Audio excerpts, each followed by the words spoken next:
Where in the world are you watching from? Drop your country in the comments below. Before we dive into this heartwarming story, hit subscribe so you'll never miss the most courageous dog tales we share every day. Tonight, we peel back the layers of a morning that began like any other, only to unravel into a terrifying ordeal. A story that will challenge your beliefs about fear, courage, and the extraordinary power of a single, innocent touch. Get ready to witness the unbreakable bond that saved a life and transformed a community. Because sometimes, the most profound lessons come from the most unexpected places. Let's begin. Havenwood Heights wasn't just a dot on a map, it was a sanctuary. Picture it, golden light spilling over cozy homes, the gentle murmur of morning traffic a distant hum. Here, neighborly smiles were as common as the sweet scent of honeysuckle clinging to porch railings. It was a place where people lived with an unspoken understanding of resilience, their quiet strength a bulwark against the world's harshness. A place where peace, it seemed, was an unshakable constant. At the heart of this tranquil scene was Samson, a magnificent golden Labrador. He was Marcus's shadow, her confidant, her furry four-legged alarm clock. Marcus, a dedicated nurse, found solace in Samson's boundless energy and unwavering loyalty after long, grueling shifts. Every morning, their ritual was the same. A shared quiet moment, a loving scratch behind the ears, then Samson's joyful dash into the sun-drenched yard, his favorite scuffed tennis ball already clutched in his jaws. That ball wasn't just a toy, it was his pride, his joy, the centerpiece of his simple, happy world. This particular morning, however, that cherished ball betrayed him. With a powerful, playful swipe of his paw, Samson sent it soaring, but it took an unfortunate bounce, rolling straight under the ancient, rusted wrought-iron gate of the abandoned property next door. The gate was a relic, its intricate scrollwork once grand, now merely a skeletal barrier, almost swallowed by overgrown vines. Whispers of old secrets, old sorrows, clung to that property. Without a second thought, his retriever instincts ablaze, Samson plunged after it. He squeezed under the bottom bar, his powerful body wriggling through the narrow gap. He reached for his prize, and then he was stuck. His broad chest, his mighty shoulders, then his head, irrevocably wedged between the cold, unyielding iron. The rusty gate, once just an old boundary, became his agonizing prison. The playful barks died in his throat, replaced by a deep, guttural growl, then a desperate, primal howl that ripped through the morning air, shattering its fragile peace. It was a sound that tore at the soul, a cry of pure, unadulterated terror that echoed the gut-wrenching moments in our own lives when tranquility shatters, leaving us adrift in an unexpected crisis. Front doors creaked open, one by one, heads popped out, then entire figures emerged, drawn by the unsettling crescendo of Samson's cries. Curiosity quickly gave way to dawning horror as they realized the gravity of his predicament. Phones appeared, not just for recording but for frantic, fumbling attempts to call for help, to reach anyone, anything that could untangle this sudden nightmare. Mr. Henderson, his face etched with the quiet wisdom of years, was among the first. He moved with the quiet authority of an elder statesman of Havenwood Heights. Beside him, Maya, a bright teenager, quickly assessed the scene. They were the first responders, their faces creased with concern. They tried to calm Samson, their voices soft, their gloved hands extended in reassurance. But Samson's panic was a wildfire, fueled by agonizing pain and primal fear. He thrashed, lunging, his teeth bared not in aggression, but in a desperate, instinctual lashing out against the invisible, unyielding force holding him captive. "He's going to hurt himself," Mr. Henderson muttered, his eyes darting nervously. This was the painful truth. Often, those who are hurting lash out, pushing away the very help they need. It's a common, heartbreaking mistake we make, trying to soothe pain that expresses itself as anger, desperation, or distrust. Someone, in a desperate flash of inspiration, brought a bottle of dish soap, hoping to slick the bars, but it was useless. Every touch, every attempt to shift Samson's head caused him to jerk violently, yelping in renewed pain. Conventional solutions were failing spectacularly. The local animal control promised a 20-minute response. It felt like an eternity. Mr. Henderson gripped his phone, his knuckles white. 20 minutes could be too late, he whispered, the words hanging heavy in the air. The silence that followed was thick with helplessness. It was the suffocating feeling of watching someone you care about suffer, knowing time is a relentless enemy, and being utterly, painfully inadequate to the task. The peace of Havenwood Heights had indeed shattered. As the adults debated, their anxieties swirling like a dust devil in the morning sun, something else was stirring. A small, almost imperceptible movement from the porch of the house next door. The narrative quietly shifted, drawing our gaze to a tiny figure, barely old enough to walk. His name was Mateo. He was dressed in soft blue pajamas, his feet clad in tiny sneakers. Mateo's mother, a hardworking single parent, had only turned her back for a fleeting moment to grab his bottle from the kitchen counter. It was in that single, unguarded minute that Mateo, driven by pure, innocent curiosity, had slipped through the slightly ajar gate. He wasn't drawn by the panic or the shouting, but by the raw, primal sound of the barking, a noise that, to his untainted mind, might have been a new game, a beckoning call. His big blue eyes, wide and unburdened by adult fears, were fixed on the commotion ahead. He moved with an almost dreamlike determination, crawling through the dew-kissed grass inch by precious inch. This wasn't a planned intervention. It was the raw, unfiltered essence of human nature, untainted by judgment, unburdened by the anxieties or preconceived notions of danger that paralyzed the adults. Mateo's quiet journey was a stark contrast to the escalating chaos, a tiny, determined force moving towards the very heart of the storm. The moment Mateo was truly noticed, a collective gasp ripped through the small crowd. "Mateo!" someone shrieked, a desperate plea hanging in the air. But the baby didn't stop. He continued his steady, innocent crawl, his small body a beacon of unwavering purpose. It highlighted a profound truth: the power of conviction, even in its most innocent form, can be stronger than any fear. The adult's fear-driven paralysis was a stark contrast to Mateo's instinct-driven progression. Each tiny hand and knee movement was a step towards the impossible. Time seemed to bend, stretching into an agonizing eternity. Mateo crawled right up to the gate, just inches from Samson's trapped head. He simply sat down, his small hands reaching out, pressing gently against the cold iron bars. The air grew thick, electric, with a terrifying, absolute silence. Every breath in the crowd seemed to catch, held captive by the sheer audacity of this tiny, vulnerable human approaching a panicked, powerful animal. This was the ultimate heart-stopping plot twist, the most innocent among them stepping into the jaws of perceived danger. The transformation was instant, breathtaking. Samson, seconds ago thrashing and howling, his eyes wild with terror, suddenly froze. His gaze, once consumed by fear, locked onto the baby now sitting calmly before him. No growls, no lunges, just a strange, profound stillness. It was like something sacred had entered the space, a hushed reverence descending upon the chaos. A fragile calm descended upon Samson, a quiet that seemed to defy the laws of animal instinct. Mateo, completely unafraid, blinked up at Samson. His tiny fingers, so delicate, gripped the edge of the gate, and then a sound that cut through the tension like a beam of sunlight. A soft giggle. It was pure, unfiltered joy. A sound so innocent, so disarmingly happy, that it seemed to dissolve the fear in the air. This innocent sound was the antithesis of the terror that had gripped the scene. A powerful lesson. True courage isn't the absence of fear, but the presence of pure, untainted intention.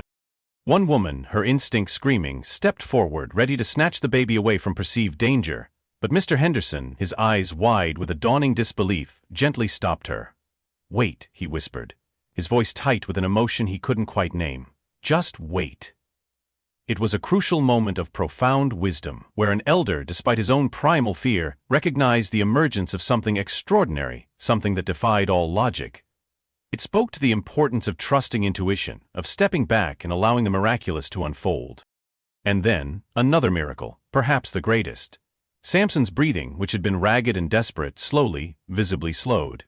His ears, once pinned flat against his head in terror, lifted slightly, almost inquisitively. He let out a low whine, not of pain but something almost apologetic, a soft, questioning sound that hinted at a release. His tail, which had been thrashing nervously, now lay completely still. This profound, almost impossible shift showcased the power of empathy, of an unspoken, primal connection that transcended species and fear. Samson's inner storm began to subside, replaced by a quiet awe. And then, the moment that stole every breath, every beat of every heart. Mateo, with the pure, unhesitating movement of childhood, reached through the cold, unyielding bars. His tiny hand, so vulnerable, so trusting, gently touched Samson's wet nose. It was a touch that carried no threat, no fear, only an innocent offering. And for the first time since the whole agonizing ordeal began, Samson closed his eyes. In that single, breathtaking instant, it was as if peace had entered chaos in the form of a baby, a silent, powerful grace. Mateo's small hand remained on Samson's nose, soft and steady, an anchor in a storm. And Samson, with a slow, shaky exhale, seemed to release all the fear he'd carried since getting trapped. It was as though a heavy burden was lifted, a visible sigh of surrender and relief. His muscles, which had been tight and trembling with pure terror, slowly, visibly began to relax. This visually powerful moment signified more than just a dog calming down. It was a transfer of calm, a profound instance of presence conquering panic. The fear melted away, replaced by an astonishing, fragile calm. Mateo giggled again, a sound so pure it felt like sunshine. He leaned forward, pressing his forehead gently against the bars, a gesture of universal affection. Samson didn't flinch. Instead, he responded with a quiet, grateful whimper, a soft, rumbling sound of contentment that vibrated through his massive chest. And then, to everyone's utter astonishment, he licked the baby's tiny fingers. A collective gasp rippled through the crowd, a mix of awe and disbelief. "Did you see that?" someone whispered, their voice thick with emotion. "He's calm, like he knows him." It was undeniable proof of a bond that transcended explanation, a miraculous outcome no one could have predicted. Eli and Mr. Henderson, their movements now deliberate and cautious, took slow, careful steps forward. Their eyes were glued to Samson, watching for any flicker of renewed panic. But the magnificent dog stayed utterly still, his gaze fixed on Mateo, trusting him implicitly. This newfound trust was the key, the open door. Mateo hadn't just calmed the dog, he had given them their chance. This emphasized the collaborative nature of the rescue, a partnership born of crisis, a window of opportunity opened by an innocent touch. With Samson finally calm, the neighbors, emboldened by the extraordinary scene, could approach closer. A kind woman, her face softened with compassion, gently cradled Samson's powerful body, offering a steadying presence. Another man, quickly assessing the situation, examined the gate. "He's not wedged as tight now," he said, his voice hushed with hope. "We might be able to move his head." It showed how a moment of peace, of unexpected connection, can suddenly reveal solutions that were previously obscured by chaos and fear. Eli knelt beside Samson, his hands moving slowly, cautiously toward the dog's neck. "Easy, boy," he whispered, his eyes flicking to Mateo, who still sat calmly nearby, a tiny, silent cheerleader. And then the baby clapped softly, as if cheering them on, a tiny burst of encouragement that seemed to resonate with Samson. The dog didn't growl, didn't resist. His trust in the little human seemed to stretch, an invisible tether, to everyone around. With Mr. Henderson holding the gate steady, providing a firm anchor, Eli gently tilted Samson's head. For one tense, agonizing second, it seemed stuck. Then, with a slight twist and a careful nudge, it slipped free. A collective cheer erupted from the small crowd, a wave of relief and triumph washing over Havenwood Heights. Samson stumbled backward, panting heavily, utterly free. The air itself seemed to lighten. He didn't run, didn't bark, didn't even look at the crowd of onlookers. Instead, with a quiet dignity, he walked straight to Mateo. He pressed his massive head gently against the baby's shoulder, a profound gesture of gratitude and affection. Mateo let out a delighted squeal, patting Samson's ear with his tiny hands. It was the emotional payoff, a moment of profound, unspoken understanding that brought tears to many eyes. This wasn't just a dog being freed, it was a soul finding solace, a connection forged in the crucible of fear. Bones snapped pictures, documenting the incredible scene. Some people openly wiped away tears, unashamed of the raw emotion overwhelming them. It wasn't just the rescue that moved them, it was the bond. Grown adults who had been too afraid to approach the frantic dog just minutes before, now stood clapping, their own faces streaked with tears. The baby had done what none of them, with all their adult logic and strength, could accomplish. No one could believe this was the same animal that had been snarling and trapped just minutes earlier, someone said softly, almost to themselves. Then another voice, touched with wonder, uttered words that would echo long after. That baby didn't just save the dog, he changed him. Just then, a frantic figure rushed onto the scene. It was Marcus, Samson's owner, a dedicated nurse who had been on a critical shift. Her face was pale with worry, her breath coming in ragged gasps. She had received a frantic call from a neighbor, her heart plummeting with each word. Seeing Samson free, then seeing him nestled against Mateo, her relief washed over her in a visible wave, almost knocking her off her feet. Tears streamed down her face as she knelt, hugging Samson tightly. Then, turning to Mateo's mother, her voice choked with profound gratitude. Her heartfelt thanks, her relief, cemented the sense of community solidarity and the shared miracle they had just witnessed. Why did Mateo's innocent presence have such a profound effect? It wasn't about strength or intellect or strategic thinking. It was about pure, untainted empathy. In a world often filled with cynicism, pretense, and the hardened edges we develop to protect ourselves, innocence cuts through the noise. It reminds us that sometimes, the simplest solutions are the most profound, the most unexpected paths to healing. Mateo became a living lesson in the power of unadulterated compassion. This story forces us to grapple with the concept of trust, how difficult it is to earn, especially when fear is paramount, when pain makes us lash out. Samson, in his most vulnerable state, found trust in the most unexpected source, a tiny, fearless human. This serves as a powerful metaphor for each of us, especially those who have known injustice, been wronged, or felt betrayed. Sometimes, healing comes not from the familiar, not from those we expect, but from connections we least expect, from the purest intentions we encounter. The event galvanized the Havenwood Heights community. It wasn't just about saving a dog, it was about coming together, overcoming their initial helplessness and fear and finding common ground in shared compassion. It reinforced the idea that even in moments of distress, unity can emerge, transforming neighbors into a true community, their bonds strengthened by shared vulnerability and shared triumph. This story challenges us to look beyond superficial differences and recognize the shared humanity and animalia that connects us all. It was a mirror reflecting back the best parts of themselves. This isn't just a story about a dog and a baby, it's a profound reflection on our own human experiences. How many times have we felt trapped, emotionally, physically, systemically, by circumstances beyond our control? How do we react when we're in that bind? Do we lash out, pushing away those who might help? Or do we, in our darkest moments, open ourselves to the possibility of an unexpected connection, a quiet touch of grace that offers a way out? The adult approach, relying on logic, control, and past experiences, often hinders solutions. But the child approach, rooted in intuition, vulnerability, and pure presence, can unlock them. Havenwood Heights was changed forever. The rusty gate, once a symbol of Samson's terror, was not just repaired, but reimagined.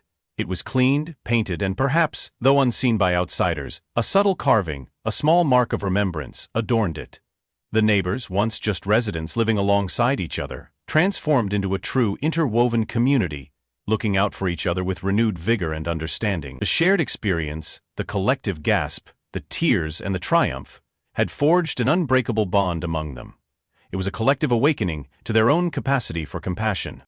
The special relationship between Samson and Mateo didn't end that day, it flourished. Samson, once prone to a nervous jump at loud noises, seemed to carry a new quiet confidence, a deep-seated calm.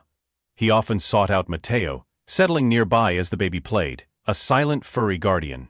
Mateo, for his part, seemed to have an innate, almost magical connection with animals, a profound empathy that would surely define him as he grew. Their bond became a local legend, whispered on porches, told and retold to newcomers. A heartwarming reminder of the day innocence triumphed over fear, a simple act creating ripples of kindness throughout the neighborhood. This event, this incredible rescue, transcended the mundane. It wasn't just about a dog. It was a testament to the inherent goodness that resides within us, waiting for the right moment to emerge.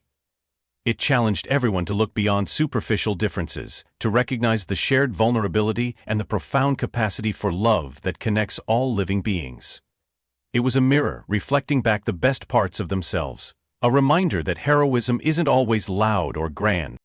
So, what is the enduring message from the heart of Havenwood Heights, from the story of Samson and Mateo? It's a powerful reminder that the spirit of resilience, of fighting through adversity, isn't always about brute force, about loud protests, or about conquering with aggression. Sometimes it's about vulnerability, it's about compassion, it's about finding strength in the most unexpected places, in a quiet moment, in a gentle touch, in the innocent eyes of a child. Samson's story is a testament to the fact that even in our darkest moments, when we feel most trapped and alone, hope is always possible. For those of you listening who have felt the crushing weight of systemic barriers, who have known the sting of betrayal, who have wrestled with the feeling of being trapped and unheard, this story is for you. It offers a beacon of light. It reminds us that, even when our bars feel insurmountable. When the world seems to have forgotten us, a Mateo, whether an actual person, an unexpected kindness, a moment of profound connection, or an inner spark of resilience you didn't know you possessed, can appear. They can reach through the bars of your circumstance and offer a way out, a path to peace, a touch of grace. We often assume that courage is loud, that transformation is dramatic, but sometimes the greatest strength is found in allowing ourselves to be seen, to be touched by pure and unwavering love, even when it comes from the most surprising source. This story dares us to embrace the unexpected, to stay open to the unseen shadows and the whispers of hope in our own lives. For in those quiet moments, in those surprising connections, we may just find the key to our own freedom, the key to an unbreakable bond with ourselves and with the world. If this story touched your heart, if it reminded you of a moment when hope found you in unexpected ways, I want to hear about it. Share your own stories of resilience, of unexpected connections, of overcoming your own trapped moments in the comments below. Let's build a community of hope, a space where every struggle is acknowledged and every victory, no matter how small, is celebrated. And don't forget to hit that like button if you felt that deep emotional resonance, and subscribe to our channel for more stories that remind us of the incredible power within the human and animal heart. Until next time, keep fighting for your peace.